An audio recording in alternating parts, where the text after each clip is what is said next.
What is your family's darkest secret? Was there a deathbed confession? Mom and Dad did the genetic match thing. IDK if it was 23 and me or one of the others. Years later, my mom got an email out of the blue.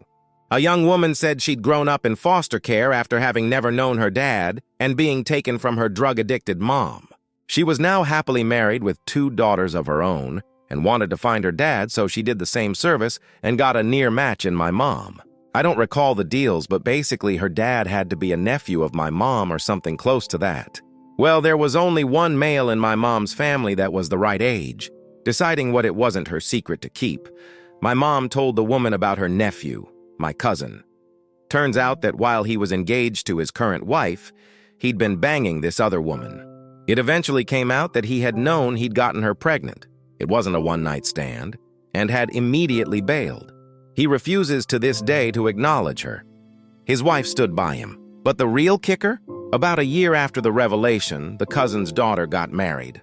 My dad had just started to get sick, so he and my mom couldn't come, so I flew from California to Ohio, and my sister flew from Maryland to attend and represent our family.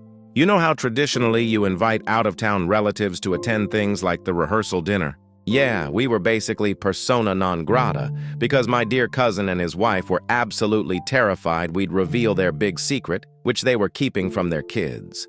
They were dead wrong.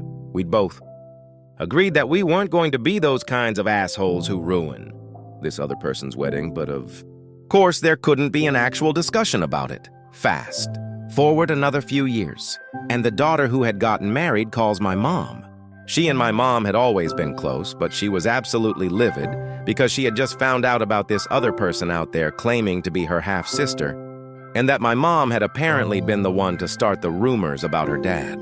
Of course, what had really happened is that she'd learned the truth. But to this day, this call was now 4 to 5 years ago, she hasn't spoken to my mom again, and the real surprising, not surprising bit? The cousin, the dad in all of this, is the most virulently racist person I know. I'm sure it'll be a shock to learn that a white guy who grew up in a suburb of Columbus, Ohio, could have possibly turned out that way. But if you're following along, you already know the punchline. The daughter he refuses to acknowledge is black. The good news is that I got a very cool new family member out of this.